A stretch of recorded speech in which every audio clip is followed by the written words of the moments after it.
ये जेएनसी का प्रोग्राम अगरतला में नहीं करेंगे? हाँ?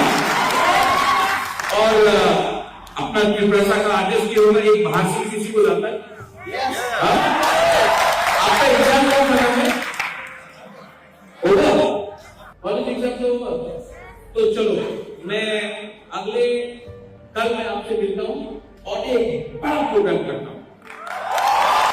और प्रोग्राम के बाद मैं अपने तरफ से सबको चकुई, मस्ते, मांगुई, गुदौक सबको खिलाऊंगा। आपका पेट भी और अमरपुर से, तेलियापुरा से, ओमपी से, अपना आसपास के एरिया से भी अगर आप लोगों को आना है तो बस का इंतजाम नहीं करें।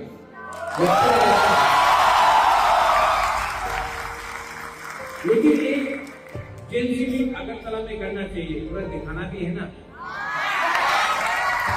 अगरतला का मालिक कौन?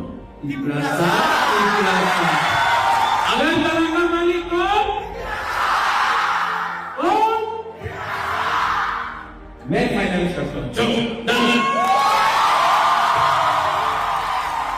Next programme Agartala okay. और अच्छे काम में देरी नहीं करना चाहिए। आपने प्लेटों का बारे बात किया।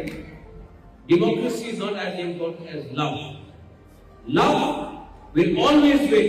Hate will always lose. And we love our people. That's it. Thank you. आज मैंने आपका अमरपुर का डिग्री कॉलेज किया, Jawahar degree college. My God. Next time कोई भी प्रोग्राम होगा, मैं सबसे पहले कितना टैलेंट है। माय गॉड, मैंने जब देखा मुझे लगा पूरा प्रोफेशनल हो गया। And I want to tell all of you young boys, we have of course all the good looking boys here, men, handsome men here. All of you are handsome, good looking men. Our women are the prettiest and the most beautiful. आप दिल्ली जाओगे, अगरतला जाओगे, कोई आपको Chinki Chinese बोलेगा, सुनो मत। We are beautiful, we are powerful, and we are Iprasa. Okay?